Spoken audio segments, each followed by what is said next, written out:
नमस्कार दोस्तों, अपनी पाठशाला चैनल पर आप सभी का हार्दिक स्वागत है। तो मित्रों, कैसे हो आप सभी? मैं आशा करता हूँ कि आप सभी स्वस्थ होंगे, मस्त होंगे और निरंतर अपनी पढ़ाई में लगे हुए होंगे।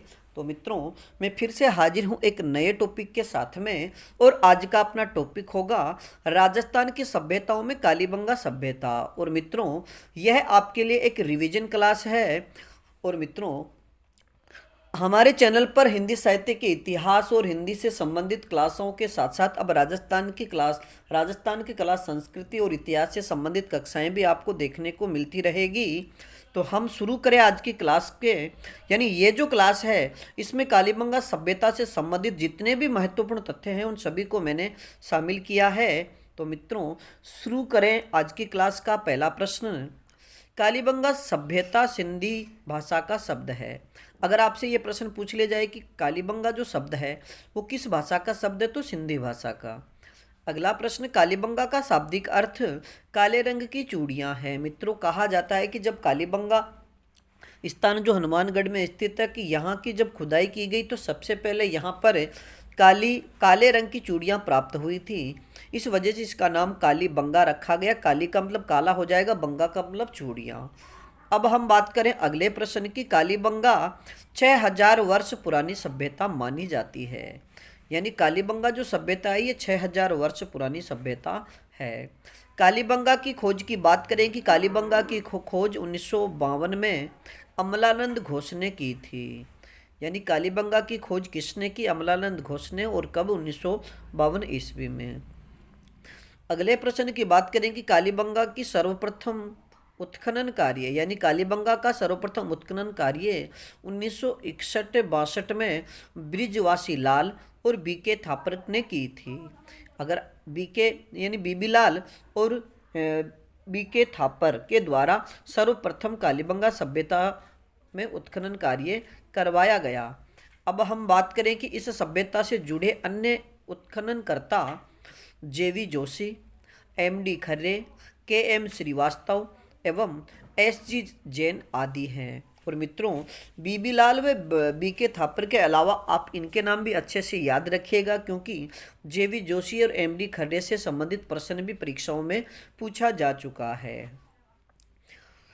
अगले प्रश्न की बात करें कि कालीबंगा घग्गर नदी के किनारे स्थित है। यानी जो कालीबंगा सभ्यता है ये घग्गर नदी के किनारे स्थित है। और मित्रों, आप सभी से एक प्रश्न कि घग्गर नदी को और किस नाम से जाना जाता है, इस प्रश्न का उत्तर आप हमें कमेंट्स में दीजिए। इस सभ्यता से सैंधव लिपि के अवशेष मिले हैं। यानी अगर आपसे प्रश्न पूछा जाए कि कालीबंगा सभ्यता से कौन सी लिपि के अवशेष मिले हैं, तो सैंधव लिपि के। और आप याद रखिएगा कि सैंधव लिपि दाईं से बाईं ओर लिखी जाती है।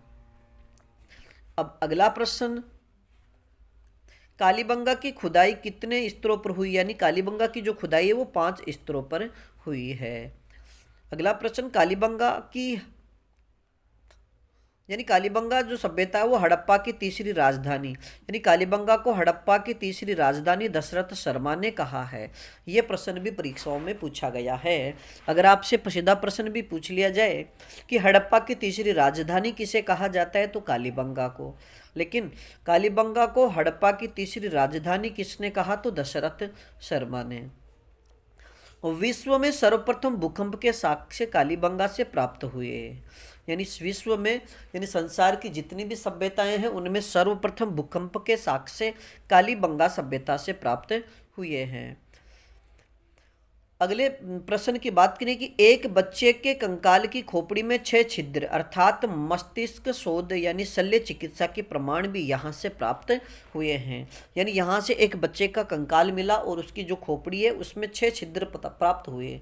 इसलिए पुरातत्व वेताओं ने यहाँ अनुमान लगाए कि यहाँ के जो लोग थे वह शल्य चिकित्सा से भी संबंधित, यानी शल्य चिकित्सा का भी उन्हें ज्ञान था। यह सभ्यता देश की सबसे बड़ी पुरातात्विक नगरीय सभ्यता थी। और मित्रों, कालीबंगा सभ्यता के विषय में अगर आपसे प्रश्न पूछ लिया जाए कि कालीबंगा किस प्रकार की सभ्यता थी, तो आप इसे लिखोगे नगरीय सभ्यता। यानी ये ग्रामीण सभ्यता नहीं थी, ये नगरीय सभ्यता थी। कालीबंगा से जुते हुए खेत के अवशेष एवं एक साथ दो फसल सामान्यतः जौ और गेहूं उगाने के प्रमाण मिले हैं। कि कालीबंगा से जुते हुए, ये प्रश्न भी कई बार परीक्षाओं में पूछा गया है कि कालीबंगा से या जुते हुए खेत के साक्ष्य किस सभ्यता से प्राप्त हुए, तो कालीबंगा सभ्यता से। और यहाँ से एक साथ दो फसल उगाने के प्रमाण भी मिले हैं जिसमें जौ और गेहूं सामान्यतः पाए गए।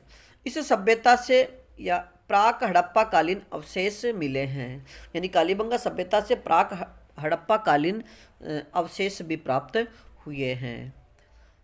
अगले प्रश्न की बात करें कि विश्व में सर्वप्रथम लकड़ी की नालियों के अवशेष भी कालीबंगा से प्राप्त हुए हैं। यानी विश्व में सर्वप्रथम लकड़ी की नालियों के अवशेष की बात की जाए तो वो कालीबंगा सभ्यता से मिले हैं। कालीबंगा संग्रहालय की स्थापना, मित्रों इसे याद रखिएगा कि कालीबंगा संग्रहालय की स्थापना 1985-86 में हनुमानगढ़ में की गई है। 1961 में कालीबंगा सभ्यता पर 90 पैसे का डाक टिकट जारी किया गया। यानी कालीबंगा जो सभ्यता है इस पर एक डाक टिकट जारी किया गया, तो वह 90 पैसे का था। लेकिन अगर ये पूछ लिया जाए कि कालीबंगा सभ्यता पर डाक टिकट कब जारी किया गया, तो 1961 में। अब अगले प्रश्न की बात करें तो इस सभ्यता से मातृदेवी की मूर्तियां मिली है।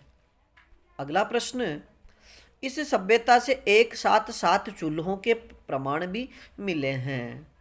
और अब मित्रों हम बात करें कि कालीबंगा जो सभ्यता है वहाँ से कौन कौन से अवशेष प्राप्त हुए, यानी कालीबंगा से प्राप्त प्रमुख अवशेष कौन कौन से हैं। मित्रों इन सभी अवशेषों को आप अच्छे से याद रखिएगा और ऊपर हमने जो चर्चा की उन्हें भी आप अच्छे से याद रखिएगा, क्योंकि अगर आजकल कूट भाषाओं के जो प्रश्न पूछे जाते हैं तो उनमें से कौन सा सही है कौन सा सही नहीं है, तो अगर पूरे तथ्य आपको अच्छे से याद होंगे तो आपका एक भी प्रश्न गलत नहीं हो सकता। तो कालीबंगा से प्राप्त प्रमुख अवशेषों की बात करें तो यहाँ पर अंडाकार कब्रें यानी चिरायुकार कब्र प्राप्त हुई है। फिर यहाँ से बात करें तो ईंटों से निर्मित चबूतरे भी यहाँ से मिले हैं। और मित्रों 7 आयताकार हवन कुंड भी यहाँ से प्राप्त हुए हैं।